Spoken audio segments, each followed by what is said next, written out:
Assalamualaikum warahmatullahi wabarakatuh. Salam sejahtera untuk kita semua. Bertemu kembali dalam pelajaran budaya Melayu Riau di kelas 4. Tema kita Sungai, Suak dan Bencah.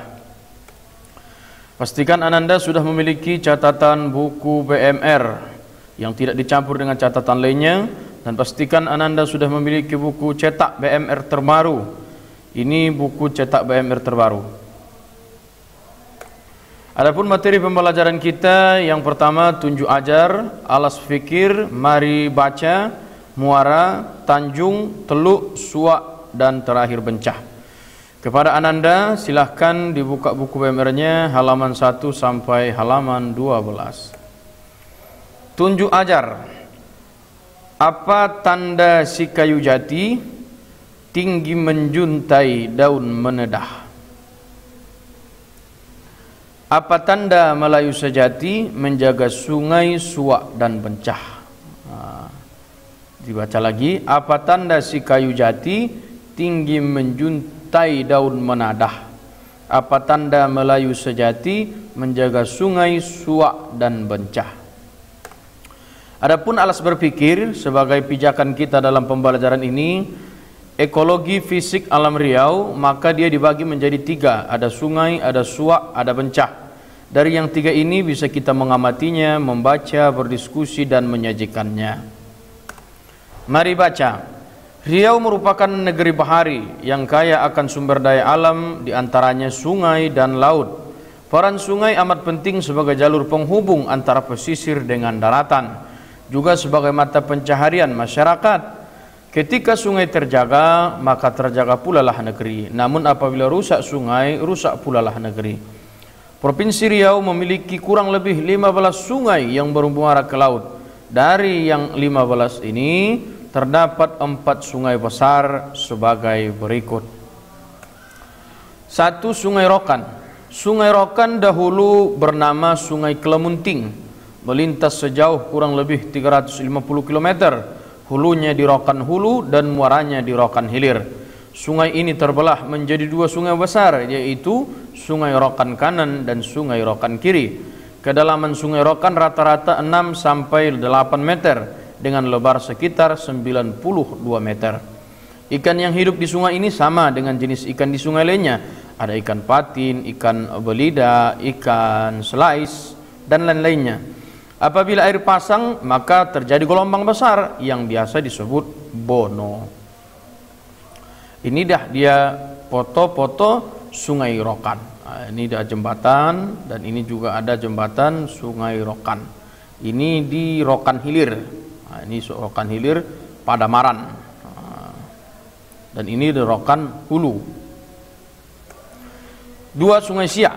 Sungai Siak dahulu bernama Sungai Jantan, merupakan sungai terdalam di Indonesia dengan kedalaman sekitar 20 sampai 30 meter. Panjang sungai sekitar 300 km, mengalir di 5 kabupaten kota. Sungai Siak membentang pada bagian hulu di perbukitan Suligi, Bukit Pandan dan perbukitan Kubu Beringin di Kabupaten Rokan Hulu, dan bermuara ke Selat Melaka. Lebih jelasnya ada di buku cetak kita. Inilah dia Sungai Siak. Ini dia nih. Ini jembatan baru, ini Sungai Siak. 5 kabupaten kota dilewatinya. Ini jembatannya. Yang ketiga, Sungai Kampar. Sungai Kampar dahulu bernama Laut Embun.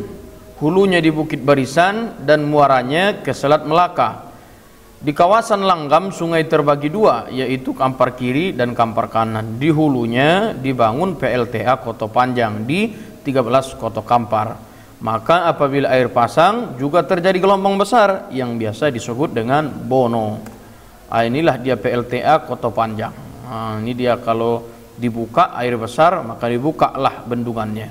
Ini dia bendungan ataupun hasil dari penggenangan air. Ini disebut dengan Raja Empatnya Provinsi Riau. Ada yang tahu ini namanya apa? Silahkan klik di kolom komentar. Yang keempat, Sungai Indragiri. Dahulu Sungai Indragiri bernama Sungai Keruh, mengalir sepanjang 500 km, berhulu di Singkarak dan bermuara ke Selat Melaka. Sungai Indragiri dibagi menjadi 3. Yang pertama Sungai Indragiri, yang kedua Batang Kuantan, yang ketiga Sungai Ombilin. Lebih lengkapnya ada di buku cetak kita. Inilah dia Sungai Kuantan. Dia besar dan juga airnya keruh. D. Muara. Muara adalah ujung dari arus sungai yang bertemu dengan arus perairan yang lain. Muara anak sungai berada di persimpangan arus sungai utama, sedangkan muara sungai utama berbatas langsung dengan wilayah laut. Misal, muara Sungai Rokan di perairan laut Selat Malaka. Inilah ujung dari arus sungai bertemu dengan perairan yang lain. Ini sungai besarnya, inilah lautnya. Jadi ini muaranya. Ini muaranya. Tempat akhir sungai. Itu muara tuh. Jadi ada hulu, ada hilir. Hilir ini muaranya. Kemana berkumpulnya air itu? Itulah muaranya. Inilah muaranya. Ini sungai ini bertemu di sini, ini sungai ini bertemu sini, sungai dari sini bertemu di sini. Jadi ke sini. Maka muaranya banyak ke Selat Melaka. Tanjung. Tanjung adalah daratan yang menjorok ke perairan sungai atau laut. Luas tanjung biasanya lebih sempit dibandingkan dengan dataran di sekitarnya. Sedangkan tanjung yang luas disebut semenanjung. Inilah tanjungnya yang sikitnya. Inilah dia tanjung. Ketika dia nanti panjang, luas, maka disebutlah semenanjung. Maka ada semenanjung Malaysia. Teluk. Teluk adalah perairan sungai atau laut yang menjorok ke darat. Oleh karena letaknya yang strategis dengan arus air yang tenang, teluk banyak dimanfaatkan sebagai pelabuhan. Seperti ini, ini teluk. Teluk Bayur, ada di Sumbar, ada teluk apa lagi? Silakan Anda tambah teluk-teluk yang Anda ketahui. Kemudian yang G, ada Suak. Suak adalah teluk kecil di perairan sungai dan laut, dimanfaatkan juga sebagai pelabuhan. Namun bila disebut sungai Suak, maknanya sungai mati, alias sungai yang tidak lagi bermuara atau tidak lagi punya arus pasang surut. Artinya Suak ini sudah berhenti di situ dia. Sungai mentok, mentok dia nggak ada ujungnya lagi. Sungai mati namanya. Bencah. Bencah atau rawa-rawa adalah tanah rendah tempat genangan air secara alami terjadi terus menerus akibat dari aliran yang terhambat. Bencah dibedakan menjadi 2 kelompok, bencah air tawar dan juga bencah laut atau air asin. Air pasang sungai laut akan sampai ke bencah ketika sungai laut surut, banyak ikan yang terjebak di dalamnya. Ini dia. Bencah, ada bencah Kelubi. Ini ya. Rawa-rawa. Ketika nanti air lautnya surut, ini air mulai surut, banyak ikan tergenang di dalamnya. Banyak orang mencari ikan ketika air surut. Yang terakhir adalah latihan. Buatlah kalimat sederhana dari kalimat berikut. Ini ada di buku kita ya. Sungai, muara, teluk, tanjung, Suak, bencah. Jika bisa silakan dibuat dengan tulisan Arab Melayu. Ditulis di buku catatan. Itu saja, mudah-mudahan dipahami. Assalamualaikum warahmatullahi wabarakatuh.